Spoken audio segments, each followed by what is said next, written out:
Oh, I made my way to my favorite example. You don't have to raise your hand, but if you can, if you raise it, I'll feel good about myself. How many people know Ayatul Kursi? Ayatul Kursi. The last example of the evening I want to share with you is Ayatul Kursi.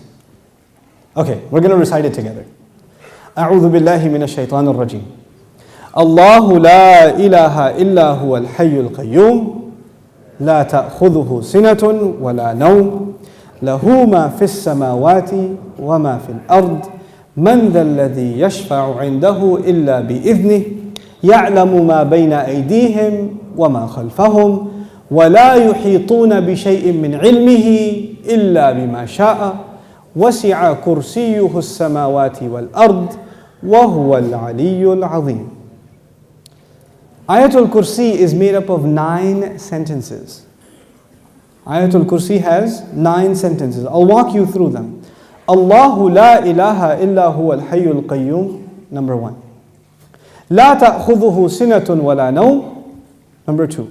Lahu ma fis samawati wa ma fil ard, number 3. What's number 4? Man dha alladhi yashfa'u 'indahu illa bi idhnihi, that's number 4. يَعْلَمُ مَا بَيْنَ أَيْدِيهِمْ وَمَا خَلْفَهُم, number 5.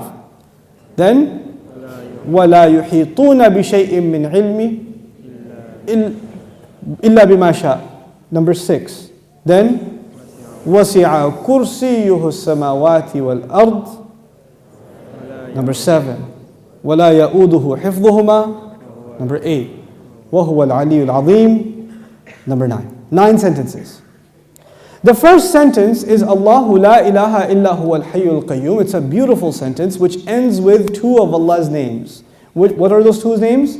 Al-Hayy, Al-Qayyum, the living and the source of all establishment. Everything stands and exists and is maintained because of Allah. What's incredible is that the last sentence, sentence number 1, has something in common with sentence number 9, which is وَهُوَ الْعَلِيُّ Azim. How many names of Allah in the last sentence? 2 names of Allah in the first sentence, 2 names of Allah in the last sentence. Okay. What's the second sentence? Before I go to the second sentence, let me tell you something about security. Security guards have a very hard job. You see those British guys that wear the funny hats at the towers? That can't smirk? It's a hard job. And one of the best jobs for college students. But if you get a if you're in security, you have to sit in your booth. You have to stare at the CCTV for hours and hours. And does it move? It's the same picture. And you have to look at it for 12 hours, 8 hours. It's the most exciting thing you've ever done in your life. What tends to happen when you're guarding something? You tend to get sleepy. You tend to get tired. When you're guarding something, you tend to so you'll see. Of course, you don't watch movies because you're very religious, but But in movies, they have these things called movies, and then sometimes they have an action movie, and the guy is trying to get inside a place, but it has a security guard, but the security guard is. So he grabs him, and he gets inside because the security guard is getting sleepy. You understand? Okay. Allah Azza wa Jal says about Himself, لا تأخذه سنة ولا نوم. Drowsiness happens when you're tired. Your eyes start kind of closing a little bit. You're not sleeping, but you're kind of half sleeping like that guy over there. I'm kidding. But you're half sleeping. That's sina. And of course, what happens after that? What's the next step? No. First comes sina. Sina is like, when you go to Jumu'ah, and the khatib says, Inna alhamdulillah, alladhi nahmaduhu nasta'in. Like that's sina. Okay? By the time he gets to Ayyuha al-ikhwatul kiram, that's naum. Okay? That's naum. Okay, so you know the difference between sina and naum. Drowsiness and then sleep. Okay. This is the second sentence. The second sentence is, these are things that creation has. Creation gets tired and it starts getting drowsy and eventually it falls to sleep. Or sometimes you tell yourself, no, I'm just closing my eyes, but I'm not sleeping.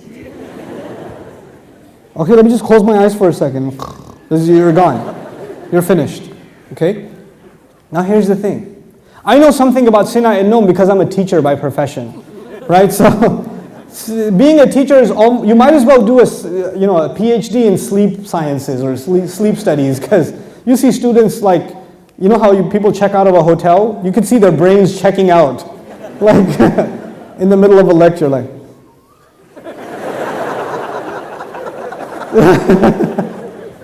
It's the best. This is the second sentence about sleep, about exhaustion and sleep, drowsiness and sleep. What was the second last sentence? وَلَا يَؤُودُهُ حِفْظُهُمَا. Guarding the skies and the earth does not exhaust Allah. When someone's exhausted, what do they get? Sina and Nom. The second sentence is actually connected to the second last sentence. لا تأخذه سنة ولا نوم ولا يؤوده حفظهما. He says له ما في السماوات وما في الأرض. He owns whatever is in the sky and the earth. Now before I tell you further, you need to understand the difference between two words, two names of Allah, Malik and Malik. Two names of Allah, Malik and Malik. I hope I can explain this difference to you, because it'll make you appreciate these ayat like nothing else. Malik is an owner. Malik is an owner. Malik, I already told you today, what is Malik? King. Is there a difference between a king and an owner? Yes. You are the owner of your pen, but you do not say, I am the royal sovereign of this ink pen. You don't do that. That doesn't make a lot of sense. You understand? Owners can be of small things. You can own a car, you can own a computer, you can own a phone, but you're not going to be the king of it. Kingdom is used for big things. Here's another problem. Ownership is about property. It's about property. But kingdom is not about, you're not the king over a tree or the king over a piece of land. You're the king over the people who live in that land. Kingdom is about controlling people. Ownership is about controlling objects. There's a difference. Now Allah says, لَهُ مَا فِي السَّمَاوَاتِ وَمَا فِي الْأَرْضِ. He owns whatever is in the skies and the earth. What is the ayah about? Ownership. The ayah is about ownership. And ownership, one thing about ownership, it's micro. So every single thing is owned by Allah. Okay. What's the third last sentence? Anyone remember?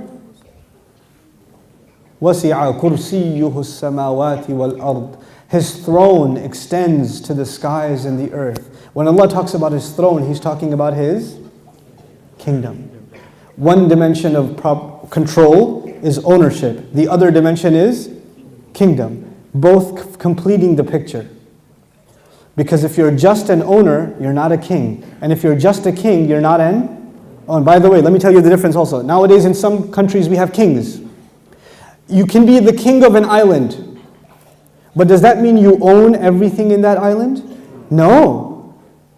Allah is the owner of all things and the king of all things. Both of them are necessary. Just because you own, and by the way, it could be that somebody owns all the property but they're not the king. Is that possible? They own the property but the king is someone else. So they have property ownership but somebody else has authority. Or somebody has authority and no property ownership. But Allah is Malik and He is Malik. The Malik part of Allah's attribute, لَهُ مَا فِي السَّمَاوَاتِ وَمَا فِي الْأَرْضِ. Third sentence. The kingdom of Allah, وَسِعَ كُرْسِيُّهُ السَّمَاوَاتِ وَالْأَرْضِ. Okay. What's the fourth sentence? Let's go back. Allahu la ilaha illa huwa al-hayyul qayyum. La ta'khudhuhu sinatun wa la nawm. Lahu ma fi as-samawati wa ma fi al-ard. What's next? Man dhal ladhi yashfa'u 'indahu illa bi idhnihi. Let's understand this ayah first. Who will come and make shafa'ah with Allah except unless He gives permission? In other words, what is shafa'ah? Shafa'ah, if you don't understand the concept, because we use big English words like intercession. But let's make it simple. Shafa'ah means you got connections. Shafa'ah means that you were about to lose your job, but your uncle is the manager and he came and said, no, he's with me. Okay, Balo. He's good. That's shafa'ah. On Judgment Day, we are in trouble possibly, and then somebody comes and says, no, they're with me. They're with me. Go easy on them, please. We beg Allah Azza wa Jal to qualify us for the shafa'ah of Rasulullah sallallahu alaihi wasallam. And Allah says, nobody will come for you. Your uncle, your cousin, your dad, your mom, your boss. You're not going to come for you on Judgment Day and say, Ya Allah, actually he's not going to happen on that day. We're good. You know, nowadays you can do that. They're with me, VIP pass, so you can go inside. No, not over there. There's no VIP ticket. Except, the only exception is if Allah gives permission. So this ayah is about nobody having any authority unless Allah gives it to them. Nobody will have any authority, and the only exception, and the word exception is important, the exception is if Allah gives it to them. You clear about that? Yes. Okay. وَلَا يُحِيطُونَ بِشَيْءٍ مِّنْ عِلْمِهِ. They know nothing, they can control, they encircle nothing of His knowledge. إِلَّا, except بِمَا شَاءَ. The fourth sentence and the sixth sentence are both about a statement about Allah and the only exception. The statement was, nobody has authority to make a case except whoever Allah gives permission. They have no knowledge except whoever He wants to give knowledge to. Otherwise they know nothing. وَلَا يُحِيطُونَ بِشَيْءٍ مِّنْ عِلْمِهِ إِلَّا بِمَا شَاءَ. The fourth and the sixth sentence are correlated. The first and the ninth, the second and the eighth, the third and the seventh, the fourth and the sixth. What's left? Middle sentence? Yes. He says, يَعْلَمُ مَا بَيْنَ أَيْدِيهِمْ وَمَا خَلْفَهُمْ. Oh my God, He says He knows what is ahead of them and what is behind them. And He knew what is coming ahead in the ayah and what was behind in the ayah. He put in the middle of it is, I know what's ahead and I know what's behind. Who speaks like that? Who speaks like that? SubhanAllah. The way in which Allah talks, the way in which Allah delivered this speech. And I want you to be cognizant of a fact. The fact is, we now read the Quran as a book.